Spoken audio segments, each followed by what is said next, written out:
ada anyị nwaanyị ka ije na-enwetakwa onwe gị.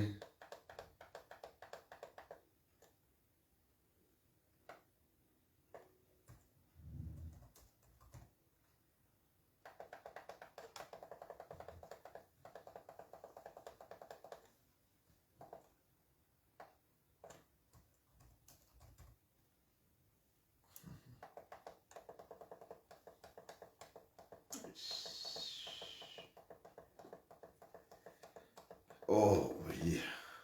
Ha ụmụ ibe unu a na-enweta onwe unu, ọ kara ndị be anyị mma, ọ kara ha mma na ha ji n'oge accept the holy gospel, accept the holy gospel. Nwanne nwekwa ụzọ ọzọ, you can never, there is no other way. Ịghọtago?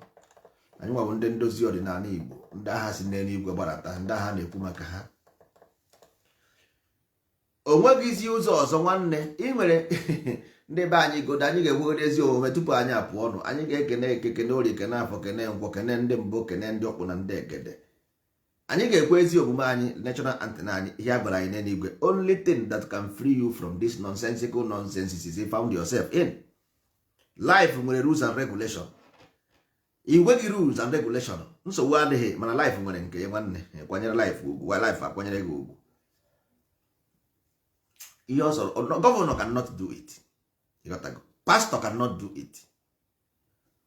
Your father, your mothers cannot do it. Only you can do. Only you. Everybody gazara afa nna ya. Onye ọbụla gazara afa nna ya. Ndị Igbo nwere na-akpa arụsị, which means karma.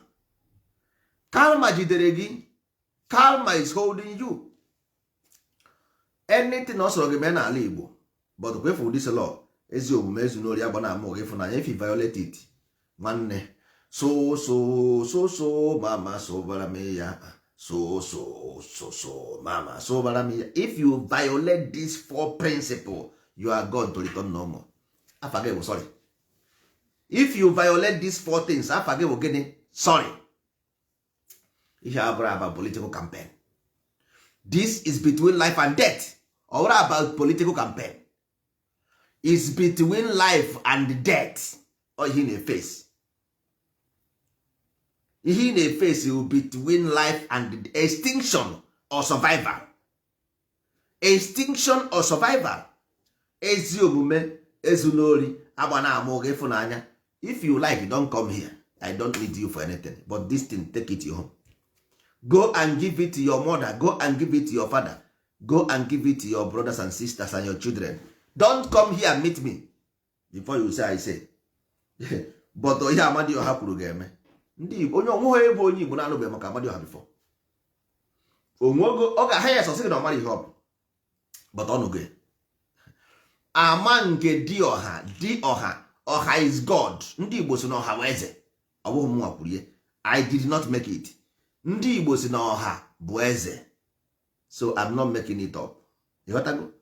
So ọ kara ụnụ mma na di ọha, that is the master of God, the master of light, the wisdom of the wisdom, the great of the greatest. Either you take these four laws or you are vacating the land. You are vacating the land. Madik Mahari, if you like, change your name to Somalia, you just your problem. If you like, change your name to Fakados, who cares? The land is care. All land, the land is taking his property back. Where is your precious stone? Where is what your father left for you? You cannot have it. Nwa bekee enweghị isi na abụ wee na-aṅụ mmanụ. Ịghọtago? Nwa bekee enweghị isi na abụ na-aṅụ gold. You have been here ka akọ na uche si n'okike pụta. Akọ na uche si na Amadioha pụta. Ọ napụghị ya. You cannot even plant food you eat. You can't. Ọ ga-anapụ gị akọ. You cannot. You are dying of hunger in your own land. Yeah. One, there is 4 levels of human being. 1, amụọ nwa ọfụ onwere ihe ọ na-ama. That is all the below human being, below animal. Because onwere ihe ọma, all the below animal. Because nke animal ka ma dị ihe, nwa ha amara anything. O mesịa ọ bụrụ anụmanụ gbebe igbe. o mesịa bụrụ enwe kwụrụ ọtọ, o mesịa bụrụ mmadụ gbaba ọsọ. If you stay in that level of that preconscious mind, a na-akpọ preconscious mind, not even subconscious, not even subconscious, is preconscious mind. Nwanne ịnọdụ ebe a, these 4 levels of consciousness is what is holding you. This is it, this karma that is holding you. But ị chere na ibere ebe igwu egwu, you think we are here for joke. You have arụsị in your land. Ndozi ọdịnala wetara arụsị. Or ndozi ọdịnala, no, arụsị means combination of laws, is punishment. Is punishment. Karma is holding you. Quote me right, 100 million years to time, I will tell you the same thing. 100 million years back, we told you, you refuse, you enter slavery. 21st century, or with your technology, go and Google karma. Go and Google it. With your technology, you still refuse. If you have agwa m nonsense, ụra ka m mechi amachi gị ntị. Slap, dirty one. Dirty one. Go and clear your problem between you and your creator. Not Nigeria, not Buhari. Go to mirror and look at the mirror and face your problem by yourself. Face it. How can somebody 17 years fighting who? 17 years old boy. 17 years. You have never experienced life. Nothing. You say you want to fight for freedom. Freedom of what? Freedom of what? 17 years old boy. You cannot even give yourself food. You say want to fight for freedom for who? Free yourself, my brothers. Free, go to onwe gị. Free. You are in karma. Karma is holding you. Karma ji unu. Ezi omume, ezi n'ori, agba na ama ụgha, ịfụnanya. Go and blame your mother for not teaching you so. Ndozi ọdịnala si n'eluigwe bịa. We came from heaven above. Our value system, ezi omume, ezi n'ori, agba na ama ụgha, ịfụnanya. Ihe a bụ ihe ndị Igbo kwere na ya ise. Ihe a bụ ihe ndị Igbo kwere na ya. So onye ọbụla sị gị bịa bụ onye Igbo. This is only peaceful Igbo land. This is only unity. Ntọala Igbo, the harmony, which means equity. Ntọala Igbo, the harmony, which means equity. We can tell you in every language you understand the equity. Nto, measurement, equity. Inside equity you have value. Inside value you have eke, orie, afọ nkwọ, which is ezi omume, ezi n'ori, agba na ama ụgha, ịfụnanya. Kedu the language you can use to explain to you? You can never have anything in that land. Not your sense, not your property, not your nothing. I'm telling you, this land is going to give you zero. They will give you onwike, oshi, ama, criminality. Take everything evil. The land will give to you because that is what you possess inside your heart. That is what you have inside your heart. Look at the mirror and see what is facing you. Not to Buhari, not Nigeria. Not to you can tell that to small children. Tonga, no. Ezi omume, jiri ezi omume dịka uwe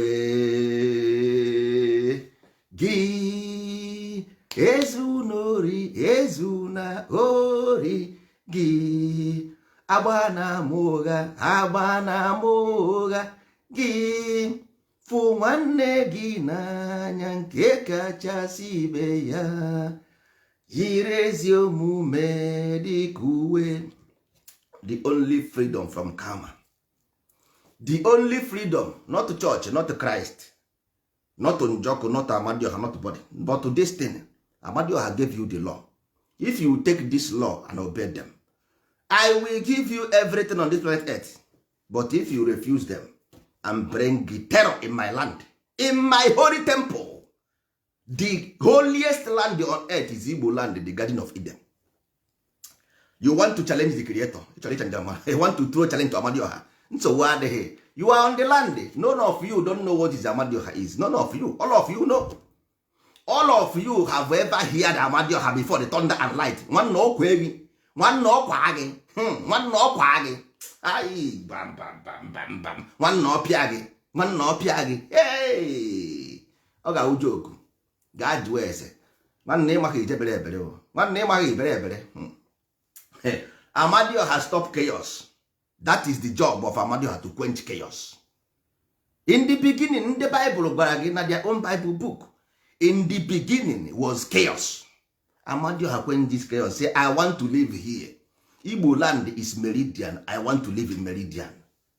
You take evil into the palace. Into the palace. Demonology. Witchcraft. Criminality. Terrorism. Robbery. Bribery. Hate. What don't you have? Selling children. Selling organs. Yeah? Can you create human being? It took 9 months for creator to create them. 9 good months ị chọrọ ego. Ọchụ ihe ukwu ga-anyara agba enyi. Ọchụ ihe ukwu ga-anya. No politician can save you. Not even pastor. No politician. They can do campaign and govern. It's necessary to have government. But I'm telling you, pray for your situation. Your situation, unless you take what belongs to you, you are a human being by nature. So if you want to be animal, you know what animal belongs to. So you cannot be a human being at the same time absorb animal nature as a mind. No. No. No. You nweghị power to take a life. You don't have. No matter what you say, you don't have any right to take a life. Go to every civilized nation, they have judicial system. You give an excuse, then shoot you. What? How they shoot you for what? Why? Where did they shoot you? What did you do? Job tagidere ahụfụ. Leave it to the creator. Don't worry yourself. What are you doing? You don't have profession. You are not educated. You don't have anything to make yourself, as I say, as value, your value system, personally. What is your job? What is your profession? What is your name? You come and say somebody is doing you something. Become somebody in life. Then leave what rest for creator. Amadioha. As no onye Chukwu na-azọ onwe ya. Help yourself. God will help those who help themselves. Gbagodoro onwe gị mbọ. Give yourself profession. Ịgotago nye onwe gị ọrụ aka. Ndozi ọdịnala bere ebe anyị ji aka ọrụ jide ọrụ aka. Jide ikwu jide ibe. Ọ ihe anyị bịara. Anyị si n'enyi go gbanata. Fa ịzọpụta nzọpụta anyị iwu ndị nzọpụta ndị ndozi ọ dị ya n'ala. Thy will on earth be done. That is the goodness and nothing but goodness. If you don't like goodness, when you have face to personality. Every Western person na-agbara ihe ọjọọ ọsọ. Why? Because you know the consequence. You can walk straight here 20 minutes without seeing ordinary policeman. Ha na-agbara ihe ọjọọ ọsọ. They scared away. Look at your land. No road. Somebody will even Europe now. Inwe ego. If others see you n'inwere ego, they will try to become professional to have money too. Na by inwe ego, they will like to kill you. This is the mentality. Animal nature. Once animal for animal or carry attack, may attack. That's animal nature. But to human being for onye karịrịa ọchọkọ soro onye ahụ o soro onye afọ ukwu onye ga-anya ọgbọ abụọ. That is human being. You see the reason why in your land you poison people, you give poison, you kidnap, you kill because you harbor animal mind. Because only animal will attack somebody because of they are better than them. In our land they see you, they attack you because you are better than them. If you tell somebody what is true, you are making a mistake. Look, hey, what I attack you. So that is the way. Animal nature. The only way you escape cow, because what animal counter is destruction. Animal counter destruction in Kanozo. That's all. Animal always counter destruction for you to free yourself from this karma. Ezi omume, ezunori, agbana amoga, ifunanya. Period. Ndozi ọdịnala nwere here. This thing, wisdom of the wisdom from the greatest master ever existed. The wisdom anyị bụ bịa bụ the greatest wisdom ever existed. Why do you think we preserve them? We don't give it anyhow. We preserve them. Live for only ndị nwere isi ọma bụ ndị akpọrọ n'olili. Don't think I will come here to give you what we have. No. Sọọsọ ndị nwere isi ọma bụ ndị akpọrọ n'olili. oriri dị asọ ka gị na Amadioha ga-eji emekọrịta. Ị chọrọ ịta afụfụ? Nsogbu adịghị, afụfụ bụ nke gị. Nobody will come and tell me Igbo land is marginalized, Igbo land is not good. I am Igbo 120%. bụrụ nwa Ezeala birikwuo na village a na-akpọ ụmụ Ezeala na-amụ igwe. Eti m na-amụ igwe ebe anyị bụ na-amụ igwe. Ntị na anyị ji ama nke si n'igwe bịa. Believe you me, a na-alụ ụwa alụ. Ịma gị, if you don't know, no now. So unu nwa na-eme onwe unu. Igbo is not marginalized. Igbo simple means a security. Igbo means security. Savior. Savior means security. So I am Igbo. I cannot stay here. You oppress somebody. No, because it's against the rules and regulation. Ezi omume, ezinori, agbana amoge funanya. It's against the rule. No oppression, no injustice, no prejudice, no racism, and no tribalism. If you don't want it, don't be Igbo. Don't go. Go, don't be Igbo. Igbo, no racism, no tribalism, no prejudice, no injustice. Ezunori agbana amoge funanya. Ezi omume. If you cannot hide them, go and choose identity. Leave Igbo alone, because this is what we represent. This is Igbo. If you don't want it, you say they are killing you, they are marginalized. Go and fight them. Not Igbo fight. Igbo is not fighting anybody. Igbo is pure and divine. Igbo is holiness, paradise, garden of Eden. That is what we represent, not what you represent or what you want to be. I don't know if you represent demon. Use what for you. If you represent evil, vampire, is okay for you, but not Igbo I know. Igbo I belong to. After everything you do, Chimamanda still remain the best seller of the day. She's Igbo. After all these things, get our sister Okonjo Iweala still remain the best accountant ever existed on this planet Earth. After all these things, Chinua Achebe still remain the best poetic ever existed. So even though all this your problem and whatever you said, Igbo still remain the best of all. Anyama bụ the first in history to write philosophy of creation. We wrote it for the first time, not Bible, not Quran, not Torah. Igbo wrote it first, ntọala, the foundation of the planet Earth. We wrote it with the law of creation. So ngwa gị na arụsị ji gị. That is it. That's why ji eme ga na arụsị, ị ga-aga na arụsị, ị ga-aga na arụsị, gbuo ewu na arụsị, gbuo ọkụkọ na arụsị. That is what it means. It's karma. That they are telling you your animal nature is holding you. Sị gị gaa na arụsị, gaa settle with the animal and your animal nature. That's it. Only thing but you are doing the mythology. We are bringing the ray. We are here to complete the law, not about myth. We are here to reveal the myth. The mythological part of it will bring the reality on that content. That's all. Ndozi ọdịnala, ndozie, because mythology maybe. You got to go. Ndozie is the revelation of the myth. All of you, you are in bondage. You are living in bondage. It doesn't matter what you call yourself. You are living in bondage. Your freedom is here. Your freedom is here. If you are say to free yourself from karma, I say karma. If I say to freedom from karma, asụrụ m Igbo sụọ Igbo, is up to you. Nke ọ bụla chọziri gị were, I don't care. You will come here next 100 million years to prove me right, because adịrọ m ka gị. I am not like you. Ezi omume ezinori agbana ama oge ịfụnanya. Anything you like in Igbo, ask us, we will tell you. Explanation on ihe bịara. Anything, ask us, anyị ga-agwa gị. So I am your problem. Your problem abụghị ihe na-acha out he gbuo gị ha. I don't know who is killing you. Nobody.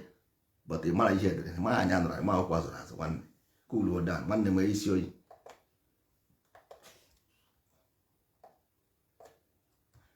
Oriri dị asọ. Enigwe n'ụwa dị emekọrịta na hit na-eme. Chukwu na mmadụ abụrụ otu, ndị nọ n'eluigwe na ndị nọ n'ụwa na-emekọrịta biya ọma. Webụrụ otu n'ime mmụọ ọrụ ebube, ọrụ ịfụnanya. Proudly Igbo, 120% Igbo, 120% with ntọala, with ọdịnala Igbo, with omenala Igbo, with ntakara. Hi! nwanne nwee isi oyi mara ibe na-akọ nwee isi oyi nwanne nwee isi oyi nwanne nwee isi oyi a sị na nwata na-amaghị agha na-akpọ ya aya ikwu na-amaghị ibe ezi ya unu niile efuru efu gwụrụ azụrụ unu na chọọchị ndị bekee zụọ unu na sabat zụọ na serobe na ntarafi zụọ gị na Assemblies of God ịghọtago sị azụrụ gị wute ezi omume ezinụlọ ya bụ na ama ụgha efu na ọ bụrụ your fault we understand that nwanne ọ bụrụ your fault ọ bụrụ your fault ịghọtago anyị mara ọ bụrụ your fault but nwanne nwee isi oyi isi na ị ga-enwe isi oyi ọ dịbara gị isi na ị ga-enwe isi ọkụ nwanne marakwa na ụkọchukwu mere isi jampụ marakwa na ụkọchukwu mere isi jampụ o mebisie ya isi o ụkọchukwu mere isi jampụ o mebisie ya isi so ọ kara gị mma now before dị late onye nwe anyị na-abịakwasị anyị n'azụ onye nwe anyị na-abịakwasị Amadioha na-abịakwasị anyị n'azụ ọ na-abịakwasị anyị n'azụ ọ ga-awụkwa ụnụ nwanne ọ ga-awụ ụnụ ọ ga-awụ ụnụ ngịrịma ọ ga-awụ ụnụ ngịrịma nwanne ọkwa eke agaghị asọbụ nwunye ọ ga-awụ gị ngịrịma nwanne ngịrịma ọ ga-awụ gị ngịrịma ọwụọ gị ngịrịma nwanne kwe ma ngịrịma ọ ga-awụ gị mgbe ajara akịrịgba ga-agba gị ọkwa ịgbara akịrịgba ị ga-adị ndụ kpee ekwere akịrịgba ngịrịma nwanne ejikwa na ụwa egwu ụwa bụrụ ebe egwuregwu ịghọtago nwanne ụwa bụrụ ebe nwanne ọ bụrụ ihe akọrọ ka a na-eme ọ bụrụ ihe akọrọ ihe eji kee mmadụ maka ndozi ekere mmadụ maka ndozi maka na ihe mebiri emebi ewee kee mmadụ maka ndozi mana nwanne ịba na mmebi nwanne were gere ọgwụ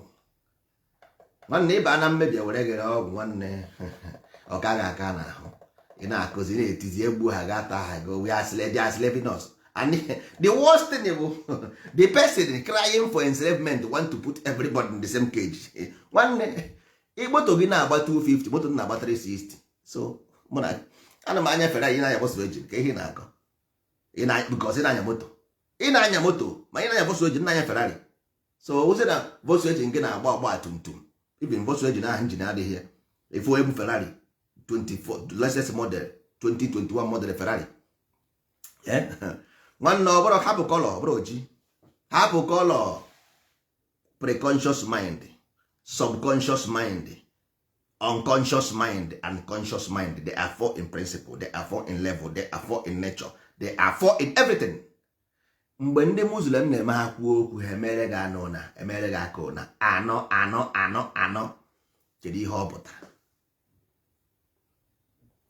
na United States a na-akpọ ya West Coast ha emere gị aka otu a West Coast beginning ọdịda anyanwụ nge jụọ dị ogo nwanne jụọ dị ogo isi mba nwanne ọ bụkwa na eji ha oge ga-esi agha nwere ihe dị ogo n'ime moto na-agba ọsọ a ga-akwụsịgodi moto akwụsị western world bụ eju ogo ajụọ dị ogo nwanne ọ na-eme ejide nwa egbe n'aka ajụba m nwaanyị ọ na-erikwe ya ọ sị gị West Coast ọ ihe ha mean by West Coast in New York East Coast no new York akwa nwa akwa ọfụ New egg New York then West Coast that is East Coast then West Coast ọkwa ihe ha kwuru nwanne anyị si n'eluigwe webe nwee isi oyi iruro ka anyị nwanne iruro ka anyị na-emetere gị ebere nwanne mere onwe gị ebere anyị na-emere gị ebere mere onwe gị ebere ịghọtago anyị na-emetere gị ebere because nwanne is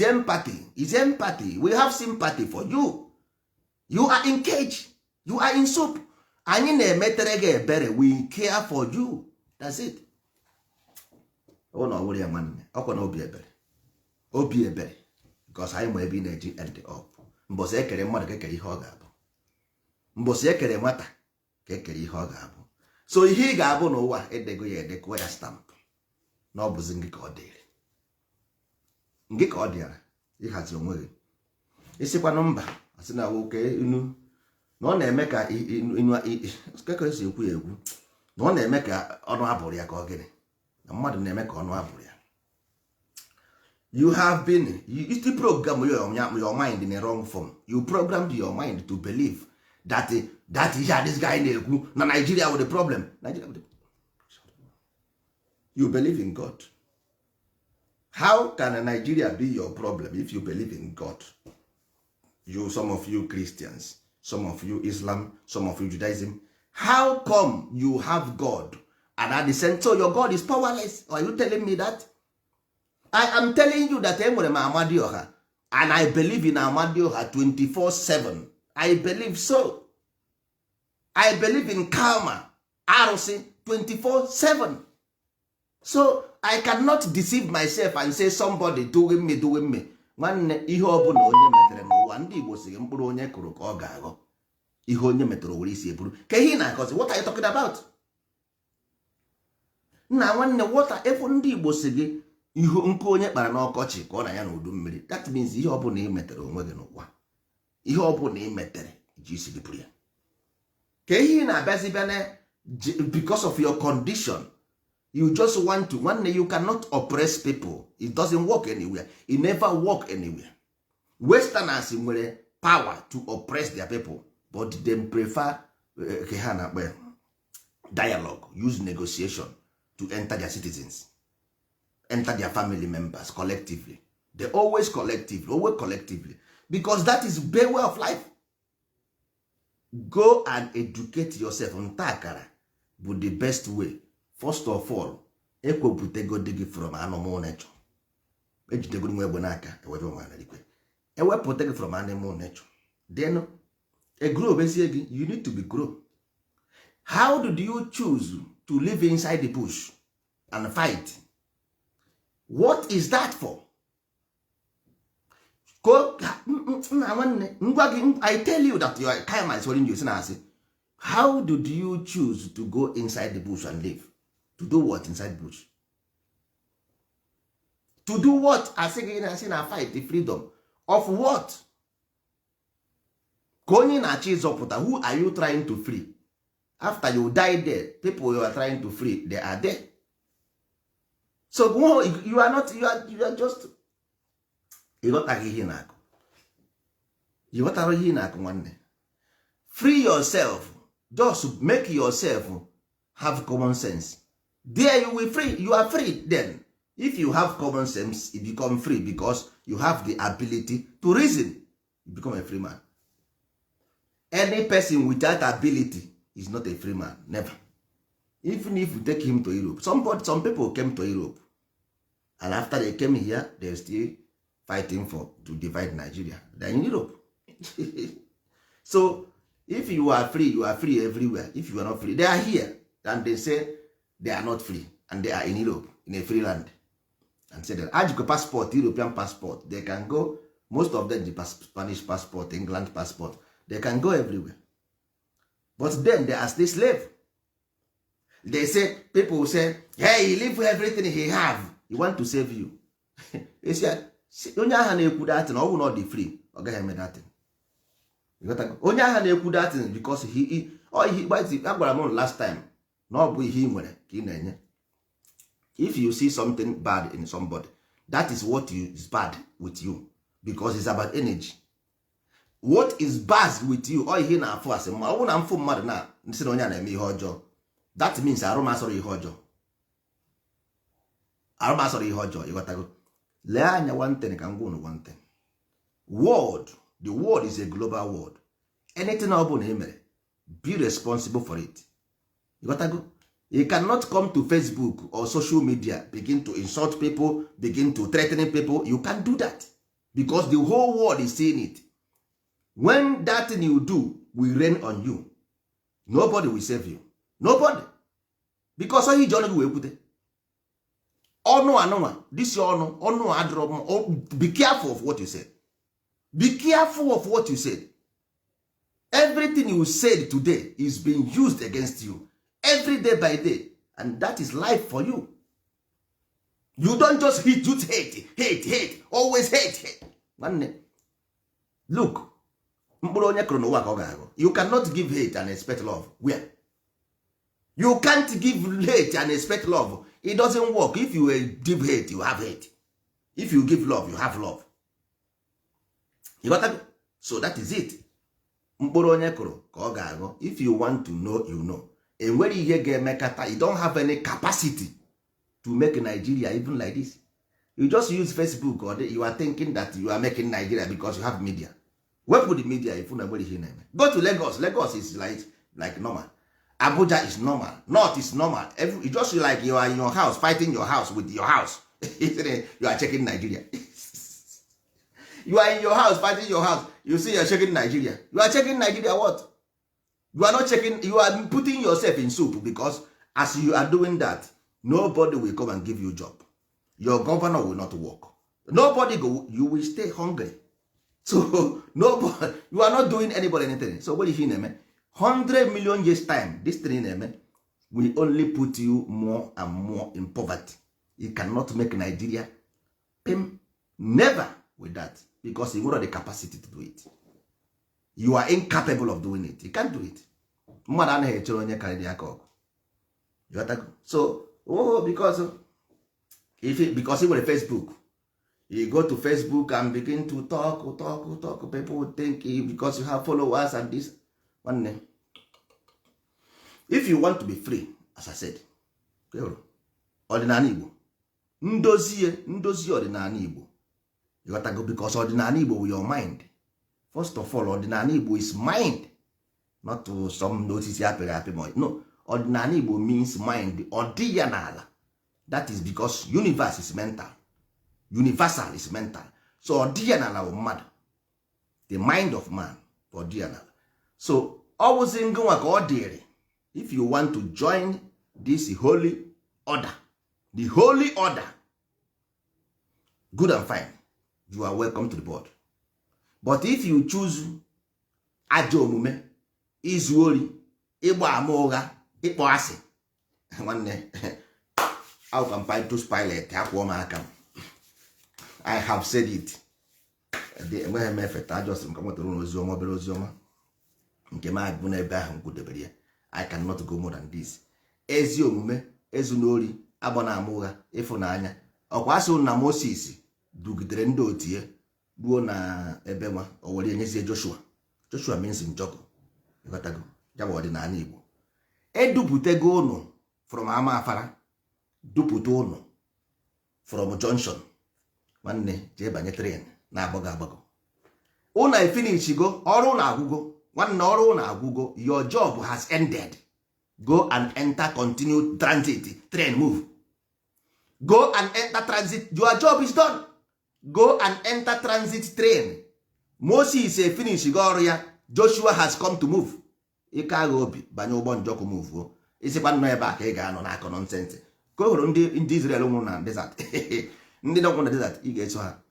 Ọ bụrụ na ị chọghị ịnwụ na desert, jee bara ụgbọ njọkụ. Your job is done. You have done well. Thank you very much for what you did. We will remember you. We will remember you for your job well done.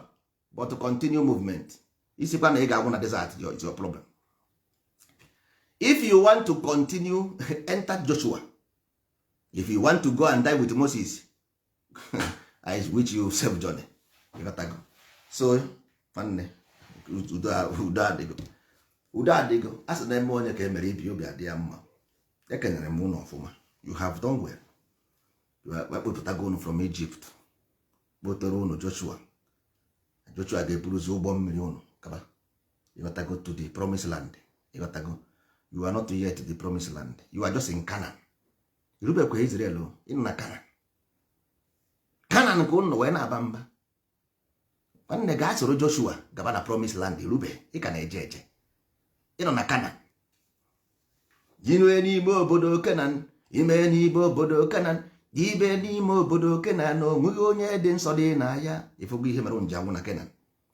Na obodo Canaan enweghị onye dị nsọ dị na ya. Ihe mere ụnụ na-anwụ na Canaan bụ na enweghị onye dị nsọ dị ya. Go and continue the movement ebe ị chọrọ, ebe ị na-eje. Your destination is ala nsọ. Your destination is promised land.